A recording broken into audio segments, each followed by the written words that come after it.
Today on What Matters, we're diving into one of the fastest evolving and often misunderstood parts of the clean energy puzzle, battery energy storage systems, or BESS. As we know, utility-scale solar can't deliver reliability alone, and with growing grid pressure, BESS is becoming not just complementary, but critical. To help us break it all down, we're joined by Swetha Sundaram, VP of Solar and Hybrid BESS Systems. She's not just a leader in renewables, she literally wrote the BESS Book, now available on Amazon. Swetha brings a rare full life cycle perspective on how storage is designed, financed, and deployed at scale.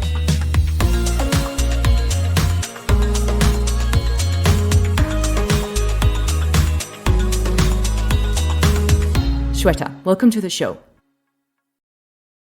Okay, today on What Matters, we're diving into one of the fast-evolving and often misunderstood parts of clean energy puzzle, battery energy storage systems, or BESS. As we know, utility-scale solar can't deliver reliable alone, and with growing grid pressure, BESS is becoming not just complementary, but critical. Today, to help us break it all down, we're joined by Swetha Sundaram, VP of Solar and Hybrid BESS Systems, formerly Director of BESS Project Design at RWE Clean Energy. She's not just a leader in renewables, she literally wrote the BESS Book, now available on Amazon. With experience spanning utilities, consultancies, and one of the largest developers in North America, Swetha brings a rare full life cycle perspective on how storage is designed, financed, and developed at scale. Swetha, welcome to the show. Hey, Anna, thank you so much for having me. Really excited to be here. Great. So, Swetha, for those that might not be familiar with your work, could you give us a quick overview of your background and what you're focused on today? Sure. Thank you, Anna. As you mentioned, I am currently leading the Solar Technology and Design Group at RWE Clean Energy. Prior to this, I was leading the battery energy storage design team here at the same company. I've been with RWE Clean Energy for the past 5.5 years with experience in consulting at DNV Energy Insights, as well as some experience working for utilities in the beginning part of my career. So yeah, I've had the good opportunity and fortune to experience and get the perspective of the energy industry from various angles, right from utilities to consulting, working across multiple projects, multiple developers, coming into the renewable energy space, and now working very closely with renewable energy projects on the ground from a developer perspective. Wonderful. So you've seen BESS evolve from multiple angles: public, utility, consultancy, and now developer. That really gives you a 360-degree view, which we rarely get. So you're also the author of the BESS Book. What led you to write it, and who did you write it for? Thanks for asking about the BESS Book. It definitely is very close to my heart, and it's an endeavor that myself and my co-authors, Drew Leibowitz and Sean Daly, we put a lot of heart and soul into it. So yeah, when Drew and I were colleagues at DNV, and we were working in the energy storage division at DNV, this was in 2020 timeframe.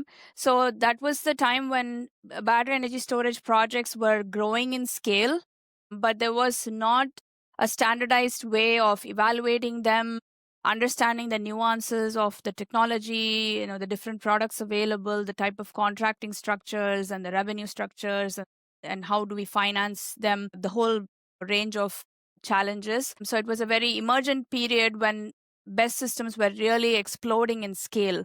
And we were working in the independent engineering division at DNV, which means we were responsible for technical due diligence when the project is at construction and financing stages. So we felt like we had a really novel point of view of having worked on different kinds of BESS projects across developers, across multiple states in the country. And we felt like this is a very valuable kind of resource that was lacking at the time, to break it down for people and to really understand the practical aspects of BESS project development and execution. So yeah, we decided to do this, and it has been about 2 years in the making, and it's been out for about a year now. So we're very excited and thrilled by the reception it's had. So the intended audience was pretty broad. It's meant for people who want to get into the BESS industry and have some knowledge of the energy sector, but don't know how to step into the BESS industry and what it entails. So people moving from solar and wind, and also for financiers, suppliers who only have one part of the one piece of the puzzle that they have insight into, consulting professionals as well. So yeah, pretty broad range was our target audience. I really like how practical and clear it is, and definitely it doesn't just speak to engineers; it also to developers and project teams as well. So, for those listeners newer to storage, what's one concept from the book that you wish every solar developer understood? I would say it's not specific to the book, but it's about BESS itself, and we've also learned this through experience, because most developer shops out there and IPPs, they've started with more mature technologies like wind and solar, and the same developer teams kind of transition into BESS. But it's important to understand the nuances of BESS and how different it is from these technologies. So, these days we're seeing BESS face a lot of permitting related hurdles, where battery energy storage systems are unique in that, they're energy dense systems with inherent fire safety risks, right? So it takes a lot of community engagement and building local support before we can really move forward with the project. And that's something that from practical experience we've seen can really stall a project if not done properly and early enough, and it ends up being a bit of an ugly surprise a lot of times. So in that way, that's one of the foundational differences from a development standpoint for BESS, and we can get into more details as we talk about other topics too. Yes, I'm glad you bring this up. We will be going into permitting in a little bit. But I did want, for those of you newer to the space, if you could start by giving us a high-level explanation of battery energy storage systems, or BESS. Actually, what are they? BESS systems are energy storage systems that are used in multiple use cases.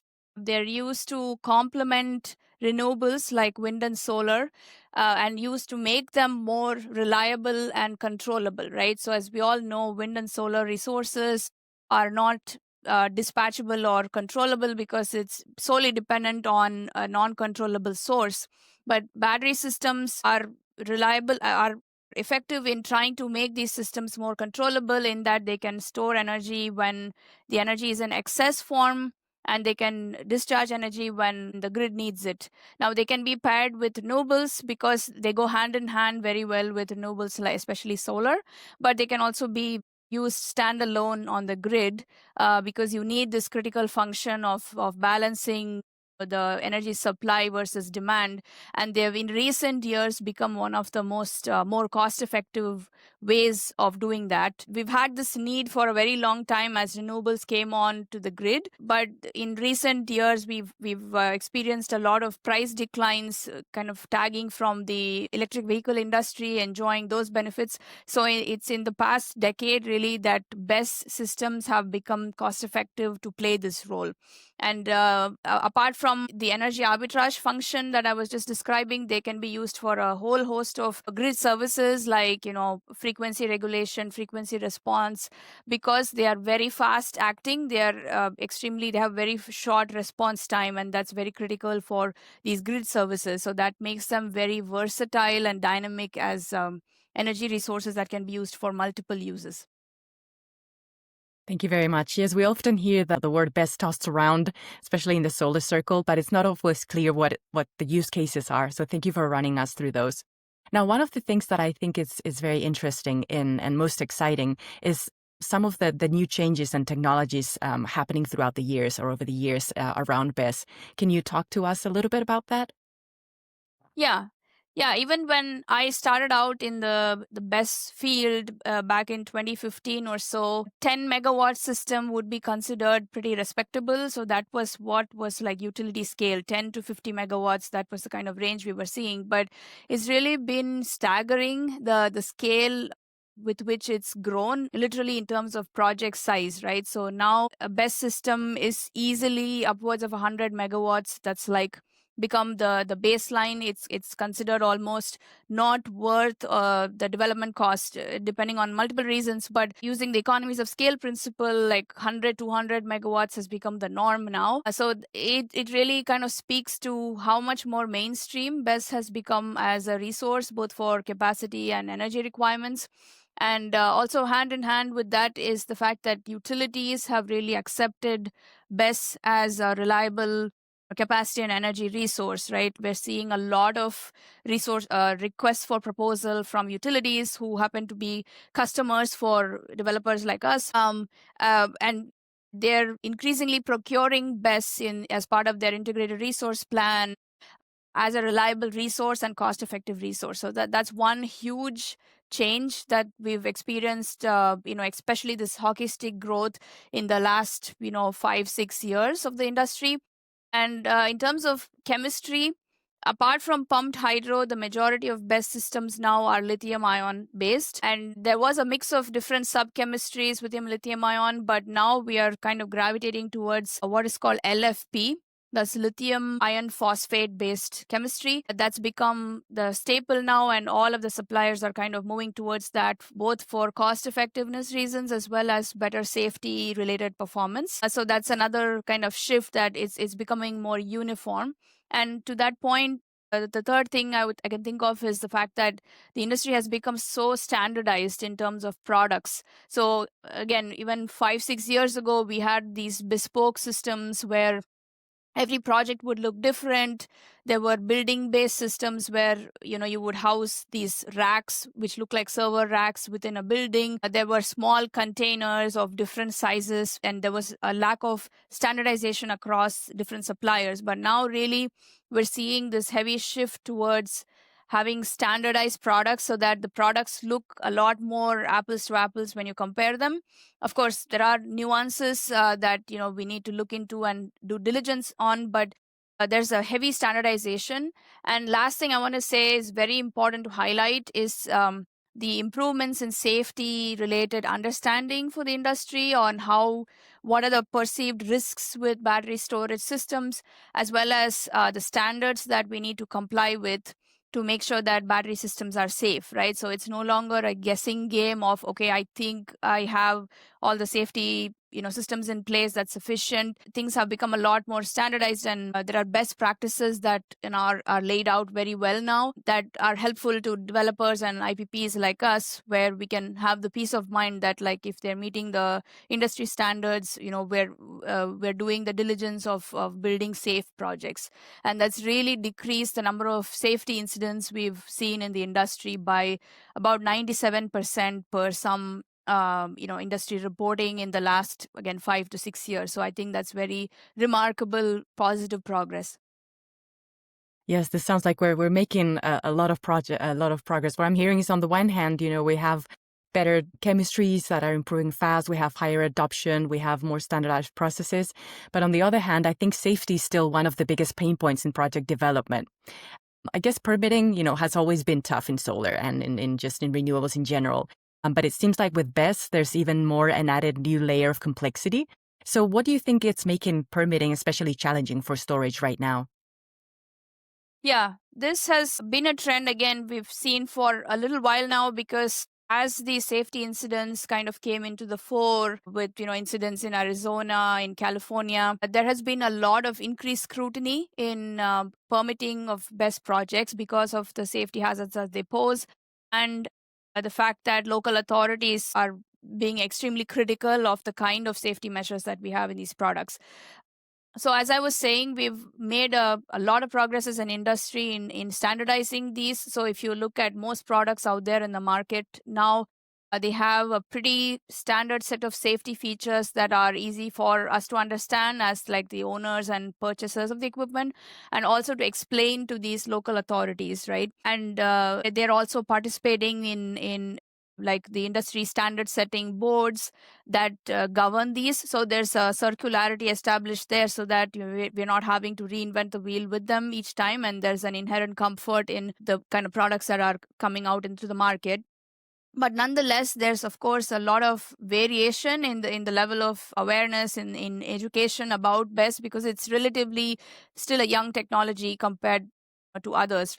There's a lot of education and local community engagement that becomes extremely crucial, because it can truly make or break a project, right? So the key takeaway that I have seen from my experience developing some of these projects in challenging areas is, get ahead, go in front of your local HJs, work with them, work with the local, fire authorities, the permitting authorities, the community, and help them understand what safety features already these systems come with, what is an appropriate emergency response plan that the local authorities need to be prepared with, and really kind of taking them along the journey and explaining to them why we're building these systems and how well equipped they are. So the earlier these activities are done in the project, we see that like it makes things easier and easier, as we go towards construction. That's such an insightful point. Yes, I think we really need to work on learning some of these strategies that help mitigate some of this hesitation from local jurisdictions. So, building on that, and in terms of some of these challenges unique to BESS, could you walk us through some of the challenges that you've faced around BESS development and operations? BESS development is unique in many ways compared to solar, especially, right? So, like we were discussing earlier, one of the primary use cases of BESS systems is to make use of what we call energy arbitrage. So, that is making use of the fact that there is a spread between prices during a day. For example, in California, the afternoon hours tend to now these days have negative prices, so you're almost helping the grid by removing energy from the grid at that point, versus in the evening hours you tend to have pretty high prices because there's not enough resources like solar to produce energy, right? So that's been one of the primary use cases. That arbitrage potential becomes more and more favorable because it's a more acute problem closer to load centers in urban areas. And BESS enjoys the fact that it uses a lot less footprint compared to solar, right? Like it's a fraction of the footprint compared to like a solar facility of similar megawatt size. So there is an opportunity to locate them closer and closer to urban pockets as compared to solar, where they typically tend to be in sort of rural areas, right? But that does introduce a lot of other types of development challenges, from the cost of land acquisition, obviously can be very, very expensive closer to load centers, as well as, again, permitting and, kind of classifying these projects. They go into the commercial or industrial zoning criteria. A lot of care and diligence need to be taken on trying to position the project for success by checking all of these aspects, which are maybe not often encountered for solar, right? So that's one thing with BESS development. The other aspect is understanding the revenue potential, right? So BESS is touted as this technology that can stack use cases and be used for multiple use cases at the same time. So it has multiple ways of realizing revenues. But there are nuances there, right? From an operational standpoint, it is pretty sophisticated and it requires sophisticated software platforms to realize this revenue. So often we see that there's a lot of optimism in the evaluation phase, as with most technologies and projects, but especially for BESS, because there's a stacking possibility. Uh, Multiple revenues may be assumed at the stage of like, FID for the project. But when you go into operations, you really need to be strategic about which market revenue streams do I want to capture now. Be aware that some of these revenue streams will get saturated as more BESS comes online, so some of the low hanging fruit kind of automatically goes away, right? We've seen that with ancillary services market in Texas, for example. So there needs to be like a dynamic revenue realization mechanism, and really sophisticated software platforms that kind of go along with it to realize these revenues to make the project ultimately successful. And another thing, there are multiple things that are very unique to BESS, but as a technology, it is subject to degradation that is more severe than what we think of in the solar space, right? So batteries, just like you and I have cell phones, laptops, they undergo degradation. They don't retain charge in the same manner as they did in the early days of a new laptop, for example, right? So it's the same concept for large scale systems as well. There are very strict requirements on how you manage these systems from a thermal management point of view. The batteries cannot get too hot or too cold. So these products come equipped with a lot of these mechanisms to make sure that the performance is optimal. But it's also up to the owner of the system who ultimately operates the batteries to ensure that these systems are maintained well enough, as part of routine maintenance, kept up, and those are requirements for the battery to perform the way we think it will upfront. If you're going to cycle the batteries a lot more than it was initially planned for, if the thermal management is not up to the mark, if your design is not rated for the conditions that the site has, if there are more extreme temperatures and so on, the batteries will degrade faster. And that could really lead to a lot of financial penalties. For example, you may not be able to meet your performance requirements of the contract PPA that you have, or you could be violating terms of warranty with your supplier. So these are a lot more dynamic and needs a lot more involvement from the owner for battery systems as compared to some of the other technologies. So yeah, those are some of the differences that like one needs to keep in mind when we think of BESS systems. So now that we've covered a few very interesting topics around design and permitting, as well as technology and operations, let's move on to talk about what's on everyone's mind, the costs. So you touched briefly on some of the revenue and some of the points around revenue, but I know there's a lot of uncertainty coming up right now, especially with the tariffs in Chinese battery components. So what impact are you seeing or are you expecting on project economics moving forward? Yeah, that is the $1 million question right now on the whole industry's mind. It is, a challenging time for BESS systems as well, just as with, solar and wind. Even though the ITCs for standalone battery systems were thankfully spared from the OBBB, but in terms of tariffs, yes, it is a very China dependent industry at this point, especially when it comes to LFP chemistry. It's pretty dominated by China in terms of cell level production. So we are foreseeing that the costs will go up slightly because of this dependency on China and then the ensuing tariffs. However, there is a huge supply demand imbalance when it comes to batteries in general, because we do share, we can ride the electric vehicle wave when it was on the uptick. Right now, the projections for electric vehicle sales are tempered down in a lot of regions globally. So that does free up a lot of battery manufacturing capacity. Additionally, ones that were planned for electric vehicles now can be made use of in the stationary storage or BESS space. There is a huge glut of supply basically for BESS systems, even though there is, the market projections are extremely accelerated growth and we will eat up a lot of the supply, but I think there will be a supply abundance for a while to come. So that is enough pressure to keep the prices pretty low, very aggressively low. So some estimates say that even if it, so some projections go along the lines that even if the use of Chinese batteries implies that the project may not qualify for an ITC, that may still make the economics work out in spite of losing the ITC, right? So it's extremely dependent on the project and it cannot be generalized, but that's not like an impossible scenario, because that may have been even maybe a few years ago, because generally speaking, storage systems have been dependent on some form of tax credit to make the projects financially viable. Having said that, this also opens the door for other, mostly Asia-based OEMs. For example, there are South Korean companies that are already experienced in, cell manufacturing, and kind of they can fill this void. So we're going to see a lot of interesting shifts again as an industry as a whole, but we still foresee that there is going to be dependence on foreign sources like China and other Asian countries that may not be readily offset by domestic manufacturing. So it's going to be a complex dynamic. The prices may increase a little bit. I don't have a good prediction for by how much it will increase by. I think it's still too early to tell. But yeah, we don't foresee that being creating a huge pause on market growth.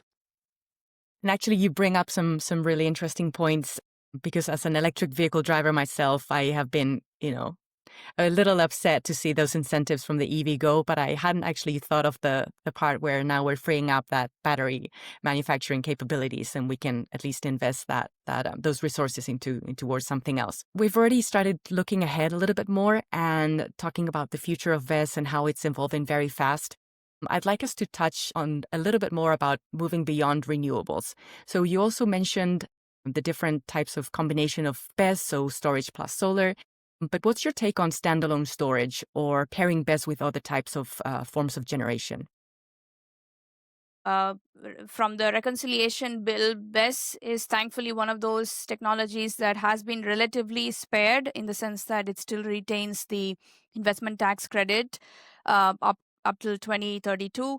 So that is something that is positive for the standalone storage industry because the IRA, the passing of the Inflation Reduction Act in 2022, really opened the floodgates for standalone storage development. We really saw the growth of standalone storage projects, whereas up until that point, they were almost always paired with mostly solar facilities because they could share the ITC. So it's great to see that momentum is potentially going to keep going. Like I was saying earlier, in terms of use cases, there is enough arbitrage potential in multiple regions across the country and the world for standalone storage to add value and generate revenues by themselves, right? So it's not just dependent on a renewable energy resource and kind of firming that, even though that tends to be a dominant use case for BESS. The other use case I actually didn't touch on earlier is use of BESS as a resource for easing network congestion at the distribution and or transmission levels. So basically, utilities can deploy BESS in lieu of other upgrades they would do to their network at the distribution or transmission level, and these have been shown to be more cost effective in multiple cases. So that is also another potential for standalone BESS to keep reaping advantages and unlock this use case more and more, right? So I see that it's pretty positive for the standalone BESS industry as such. And in terms of pairing with other resources, this kind of goes into the data center side of things, given that they are the hot new topic and the hot new source of load that all the utilities are kind of grappling with, right? So they come with very, very high requirements for reliable power source, right? For reasons we all know, they cannot have any compromises in power quality. So that's one area where BESS systems could plug in and play a role, either as backup systems in large scale, because these data centers use a lot of power. So they could be reliable and cleaner backup systems in lieu of diesel generators.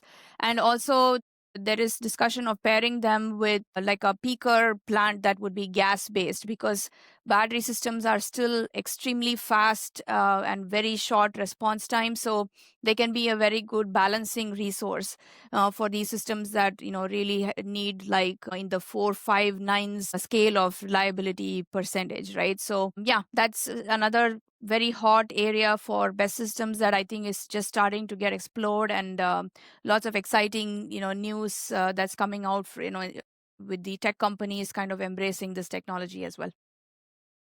Yes, that's such a clear way to frame it. And even just this year, Amazon Web Services announced a plan to collate storage generation to power some of its target US data centers. So definitely showing that BESS is now a tool for tech resilience and not just grid optimization.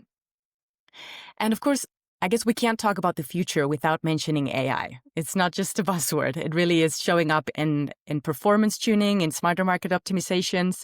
So as AI is changing everything, including how we operate power systems, how do you see AI playing a role in the optimization of BESS? From a performance analytics and market dispatch, what are your thoughts?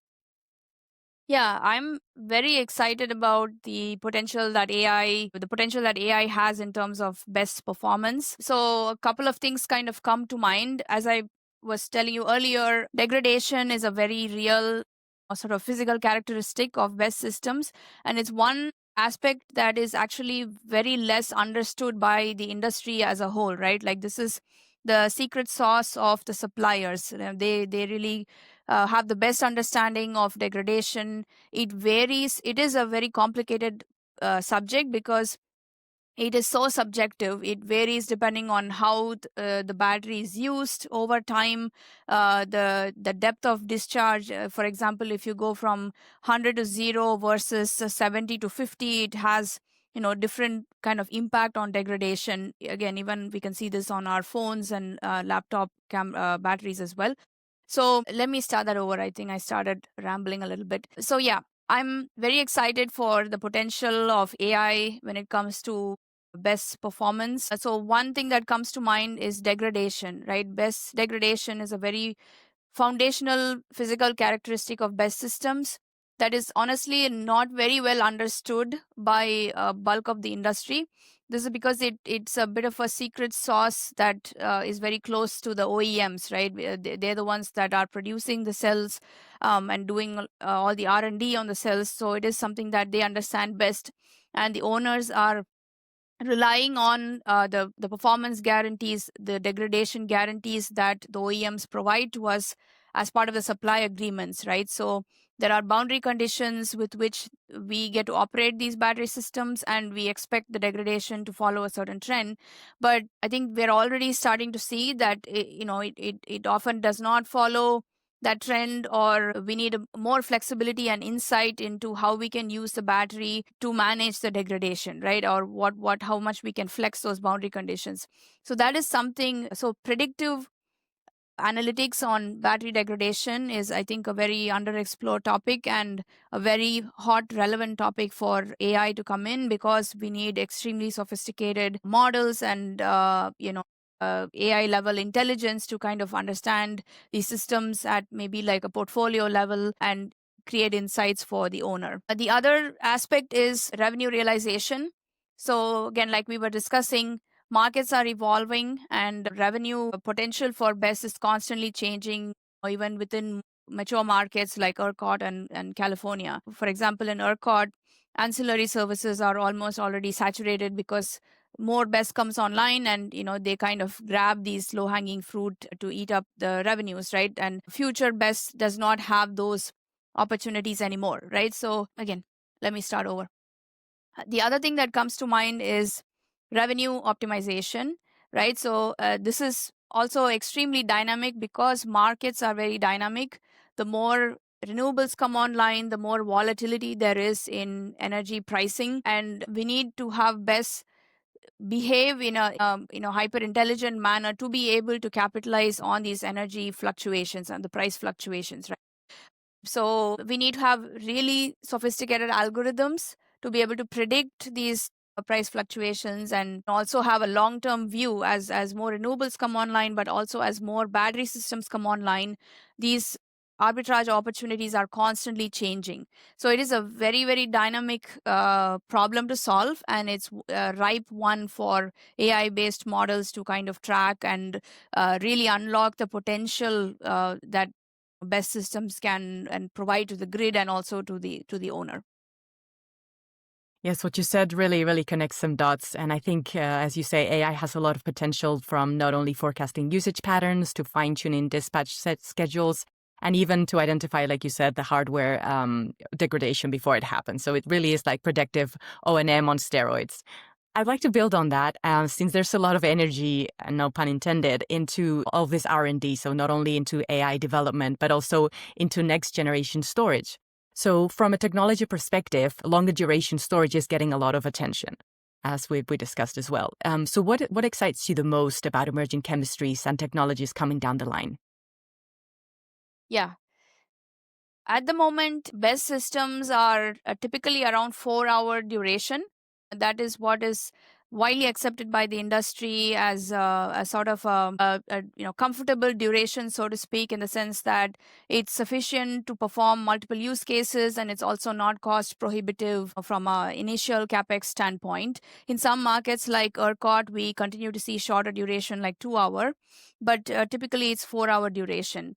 But we're starting to see that especially some utilities in the west, they've started expressing interest in longer duration, like 6-hour, 8-hour systems. So this is definitely the next forefront for battery systems, right?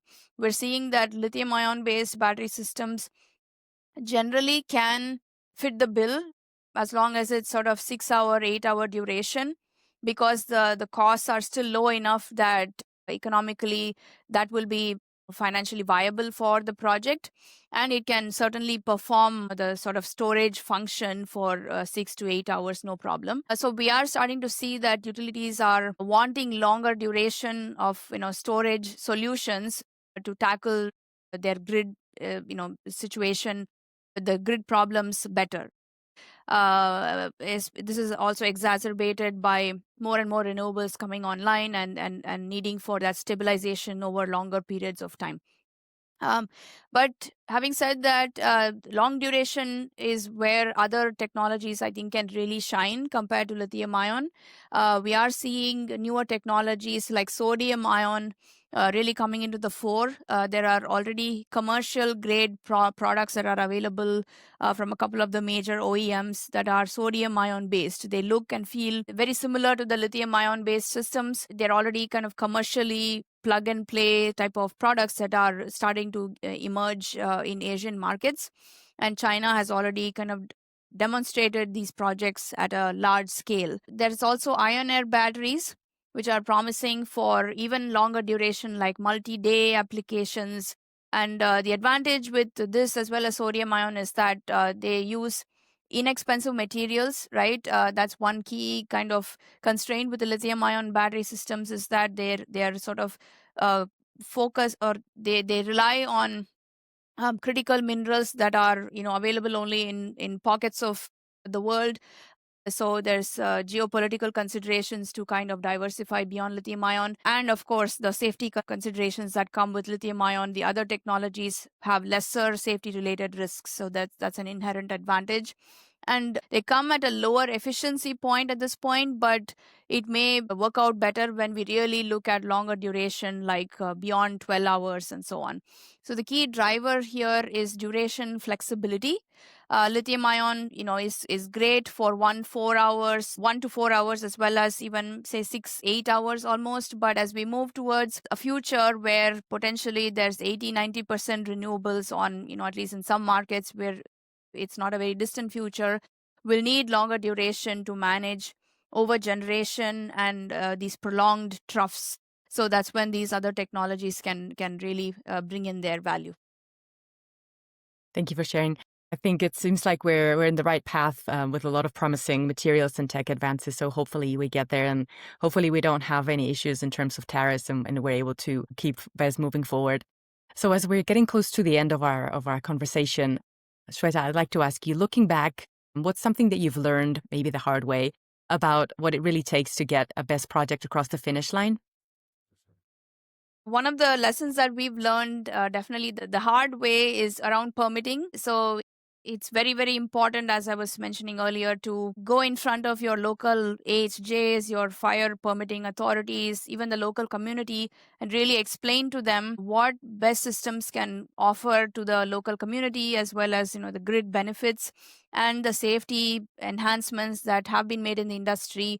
Rightfully so, there is a lot of apprehension when it comes to putting a best system in your community or your backyard, but there have been a lot of safety related improvements that have been made in the industry, capitalizing on lessons learned from some of those incidents, and as we understand the chemistry a lot better. So it's important to educate these local authorities and get ahead of permitting related bottlenecks if you can, because they can really stall projects and delay timelines and things like that. So that's one key thing that I think is still very relevant. Hopefully, there will be enough awareness built around BESS that we wouldn't have to do so much extra work with permitting and community engagement. But that is something that I would advise all the developers out there to have extra resources and time allocated to that step of the project.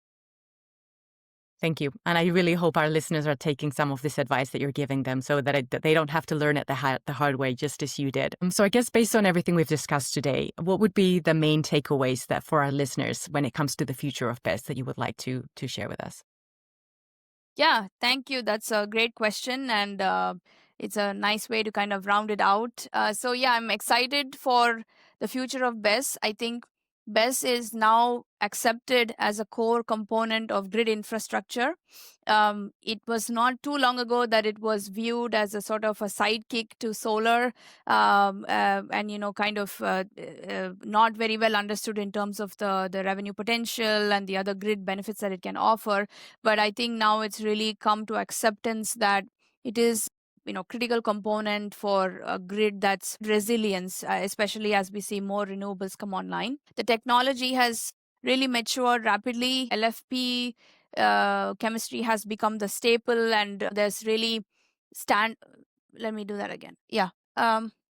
The other point is around the revenue potential and how we operate BESS systems, right? So I just want to reiterate that point that since these are fully controllable, dispatchable systems, your BESS system is as successful as your software that kind of powers it behind the scenes. And the more dynamic and sophisticated these models are in terms of strategically adapting revenue streams, the more set up your project is towards success and realizing those financial revenues, realizing the revenues that the financial model was based on. The future of BESS isn't just about the technology itself or the products, it's about how we integrate it across multiple realms of the energy industry, right? It's about the grid, the oncoming load from data centers. It's about peaker replacements where BESS can be very effective as peaker replacements to replace fossil-based resources. Thank you for listening. So storage will be at the center of it all, and I'm excited for more people to embrace this technology.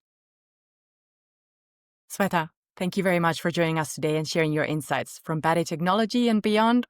It's been such an insightful and informative conversation that I know our listeners will walk away with a lot to think about.